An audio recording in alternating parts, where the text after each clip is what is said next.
Célébration demain de la Journée internationale des droits des femmes. Ce soir, les Ivoiriennes se prononcent sur cet événement. Enfin, 7 mars 2015, manifestation des populations en Israël pour exiger le changement politique à l'approche des élections générales. Bonsoir à tous, madame, monsieur, bienvenue. Le monde entier va célébrer demain, jeudi 8 mars, la Journée internationale des droits des femmes. Cet événement veut mettre en avant la lutte pour les droits des femmes et notamment la réduction des inégalités par rapport aux hommes. Mais les concernées elles-mêmes connaissent-elles cette célébration? Sont-elles outillées sur leurs droits? On en parle avec Doigt de Laser. Le 8 mars, ça fait du travail. Non, c'est pas fait de travail. Oublié. Le 8 mars, c'est la fête des mamans, la fête des femmes. Journée mondiale de la femme ou Journée internationale des femmes. Ces deux dénominations prêtent encore à confusion au sein de la gente féminine en Côte d'Ivoire. De nombreuses femmes ivoiriennes considèrent cette célébration de la journée du 8 mars comme étant une fête pour rendre hommage à la mère pour son courage et sa contribution au développement de la société. Moi, ça ne me dit pas trop de bonnes choses. Je pense que ça concerne ceux qui sont indépendants. Je ne travaille pas, donc selon moi, je me dis que quand on dit la fête de la femme, ça concerne les fonctionnaires, les femmes qui sont déjà au foyer, mariées. C'est bon, mais je ne m'intéresse pas à ça. Il n'y a pas de raison quelconque. Ce n'est pas un événement pour moi, je considère ça comme un jour normal. La Journée internationale des droits des femmes est consacrée à la célébration des acquis en matière des droits des femmes et l'amélioration de leurs conditions de vie. Selon Rosine Ngouran, cette célébration constitue un espoir pour la femme. Comme toute femme battante, il est normal qu'on célèbre ce jour-là. Nos parents ne sont pas partis à l'école, mais beaucoup de femmes parmi elles se sont battues pour faire de la Côte d'Ivoire ce qu'elle est. Ce sont des exemples. Si, pour Rosine Ngouran, la Journée internationale des droits des femmes est une opportunité pour l'amélioration des conditions des femmes, pour d'autres, c'est une fête de trop. On peut féliciter une femme, encourager une femme tous les jours, mais pas forcément attendre un jour spécial pour le lui dire. Je ne la considère pas vraiment cette date. C'est vrai, la femme est courageuse, la femme est battante et tout ça, mais pourquoi attendre forcément un jour?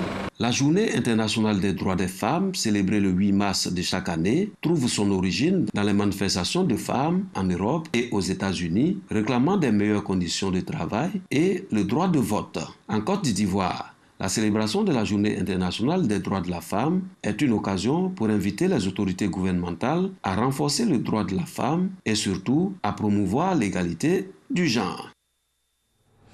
Des femmes battantes distinguées récemment dans la commune de Port-Bouët. 6 femmes ont été récompensées lors de la première édition du prix national de l'autonomisation de la femme. Il s'agit d'amener les femmes de Côte d'Ivoire à se prendre en charge.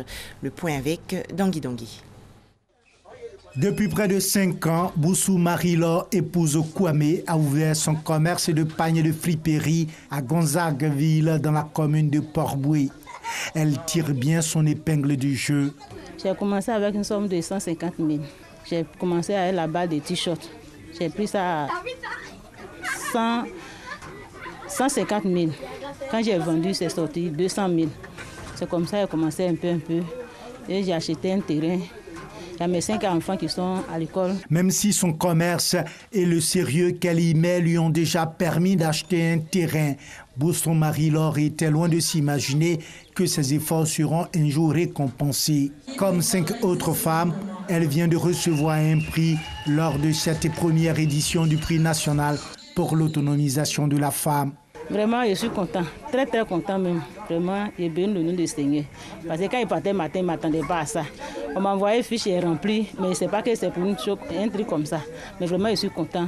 Je bénis la dame qui a organisé, la marraine et son épouse, vraiment. Je bénis les autorités. L'idée de l'institution d'un prix pour l'autonomisation de la femme est saluée, même par celles qui n'ont pas eu de prix pour cette édition. À partir de cette activité, j'ai vu que la femme est très importante dans la société. Et je pense qu'après ce concours, ça me donne encore beaucoup de force à pouvoir mieux travailler dans mon activité que je fais. Mes enfants n'ont pas de papa, c'est moi seul, je fais tout possible que mes enfants vont avoir quelque chose pour manger. Donc c'est pour ça qu'on est là.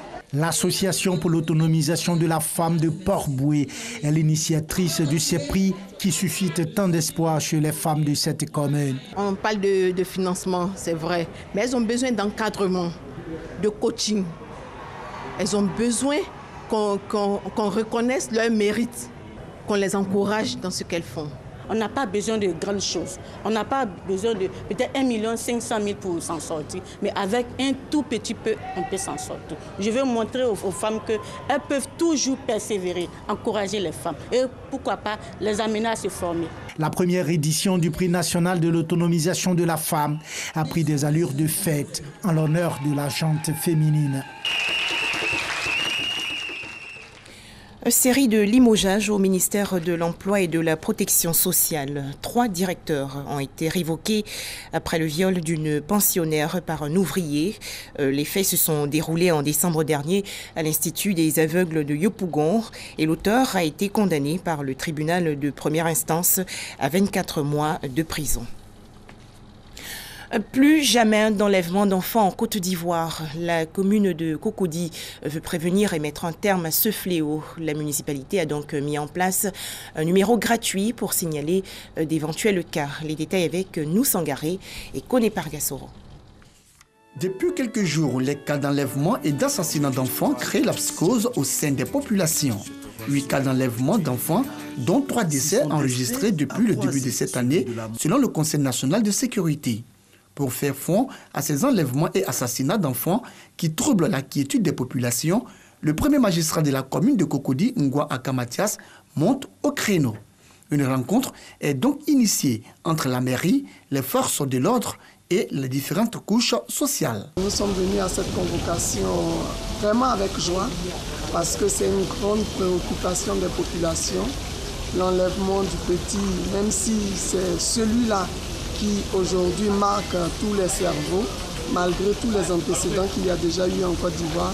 Mais c'est un départ pour que toutes les dispositions soient prises pour que cela ne se répète pas. Nous avons fait des propositions à la mairie de Cocody. Nous avons le premier volet de l'action qui est l'action prévention. Et dans l'action prévention, qui prend en compte la sensibilisation des communautés, des enfants eux-mêmes et même des politiques à plus de vigilance dans la surveillance des enfants. Le premier responsable du district de police de Cocody, le commissaire Alali, a pour sa part rassuré l'assistance quant à la mobilisation de ces hommes pour assurer la sécurité des biens et des personnes de la commune. Aux populations, il a demandé une étroite collaboration avec la police afin qu'elle soit plus efficace dans son action. Le maire, à l'issue de la rencontre, a annoncé la création dans les prochains jours d'un numéro vert au service des populations pour signaler tout cas de disparition d'enfants, de même que toute attitude suspecte. Des nouvelles sportives à présent avec les 16e de finale allée de la Ligue des Champions. La SEC Mimosa a battu aujourd'hui le club zambien de Zesco United par 1-0. La rencontre s'est déroulée à Ndola, en Zambie. Des élections aujourd'hui en Sierra Leone, 3 scrutins dont les communales, les législatives et la présidentielle. Plus de 3 millions d'électeurs appelés aux urnes. Les premiers résultats partiels sont attendus dans les 48 heures et les chiffres complets dans un délai maximum de 2 semaines. Ils viennent de Côte d'Ivoire ou de Guinée-Conakry. Ces jeunes Ouest-Africains fuient des conditions de vie précaires et veulent à tout prix rejoindre la France. Depuis 1 an donc, la région française des Hautes-Alpes connaît une augmentation rapide d'arrivée de migrants. Certains sont arrivés dans la nuit, d'autres il y a quelques jours. Ces migrants d'Afrique de l'Ouest profitent d'un peu de répit dans ce refuge de Briançon, près de la frontière italienne, après avoir traversé les Alpes. Depuis des mois, ces bénévoles se relaient 24 heures sur 24 pour les accueillir. Je viens à la cuisine à midi et en principe 1 jour sur 2. Depuis 15 jours, ça a flué. Il y a eu un moment un peu plus calme et puis là, c'est reparti toutes les nuits des arrivées entre 15 et 20. Près de 3000 migrants ont fait étape dans ce centre d'accueil depuis juillet dernier. Parmi eux, une grande majorité de Guinéens et d'Ivoiriens. Tous racontent des conditions de vie précaires, le chômage, un drame familial. Autant de raisons qui les ont poussés à traverser la Méditerranée. Quand tu voyais un Ivoirien en France, il venait étudier. Il venait avec la bourse d'études. Mais aujourd'hui, c'est plus bourse d'études, c'est 6 Zodiac. Selou et Abou sont originaires de Guinée. Le pays est régulièrement secoué par l'instabilité politique. Les manifestations, fréquentes, sont violemment réprimées. Plus souvent, c'est les jeunes qu'on tue. Pendant les manifestations, pendant la campagne électorale. En Guinée, ils avaient peur parce qu'on va te tuer pour ne rien. Hanté par son périple vers l'Europe, Abou souffre d'insomnie. Il raconte avoir été emprisonné, maltraité et avoir failli être vendu comme esclave en Libye. Tout comme Selou, marqué par la prison. On ne mange pas 4 jours, comme si c'est 4 ans. Il vient la nuit, il nous frappe. Il ne donne pas à manger, même l'eau à boire. C'est impossible. Il n'y a même pas de toilette dedans. 4 jours, on n'a pas parti en toilette. Parce qu'il y a beaucoup de gens, il y a des femmes encore dedans avec des enfants. On est souffert là-bas. Fin 2013, Ibrahim a fui la Côte d'Ivoire, pourtant première puissance économique d'Afrique de l'Ouest.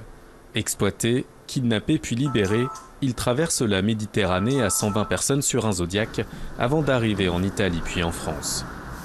Pour rien au monde, je ne ferai ce voyage encore. Parce que déjà, c'est pas digne d'un être humain. Tous ces voyages avec toutes ces humiliations, tous ces... Je sais pas combien de fois j'ai flirté avec la mort, mais je pense que je suis un miraculeux. Parce que c'était pas évident. Le mythe de l'Eldorado européen est souvent entretenu sur les réseaux sociaux par les migrants arrivés sur le vieux continent, soucieux de leur honneur et de rassurer leurs proches restés au pays. Une situation bien loin de la réalité, car pour ces exilés, un nouveau parcours du combattant commence, obtenir des papiers et construire une vie décente. L'État d'Israël tendu à l'approche des élections générales de 2015. Le 7 mars 2015, les populations mobilisées contre le Premier ministre sortant Benjamin Netanyahou se sont rassemblées à Tel Aviv. Elles réclament le changement et un accord de paix avec les Palestiniens. Le 7 mars 2015, selon les organisateurs, 50 000 personnes sont rassemblées place à Yitzhak Rabin au centre de Tel Aviv. La police parle de plus de 25 000. La manifestation est organisée par l'ONG 1 million de mains qui militent pour un accord de paix avec les Palestiniens en prônant la solution de 2 États pour 2 peuples. Principal orateur au rassemblement, l'ancien patron du Mossad, le service des renseignements israéliens, fustige la politique de Benjamin Netanyahou qui dirige le parti de droite nationaliste Likoud. Meir Dagan évoque les 6 ans d'échecs successifs lors des 2 derniers mandats de Netanyahou en dénonçant toute perspective d'accord avec les Palestiniens alors que les négociations de paix sont totalement gelées depuis avril 2014. La droite a annoncé un rassemblement du même genre et au même endroit la semaine suivante. Selon les derniers sondages, le scrutin risque d'être très serré. Le Likoud et le camp sioniste mené par Isaac Herzog, le dirigeant travailliste allié à la centriste Tzipi Livni, sont au coude à coude. Mais selon des observateurs, Benjamin Netanyahou est mieux placé pour constituer une majorité avec le soutien des partis ultranationalistes et ultra-orthodoxes. Et certains experts n'excluent pas un match nul qui contraindrait les 2 principaux partis à un gouvernement d'union nationale. Les militants de gauche, eux, se disent confiants pour les élections du 17 mars. Ces manifestations se sont déroulées à 10 jours des élections générales en Israël. Après le dépouillement de 99% des bulletins de vote, le Likoud du Premier ministre sortant obtient 29 sièges à la Knesset, devançant l'Union sioniste d'Isaac Herzog. Benjamin Netanyahou a déjoué tous les pronostics en remportant largement le scrutin. La liste des partis arabes crée l'autre surprise de ce scrutin et s'installe à la 3e place.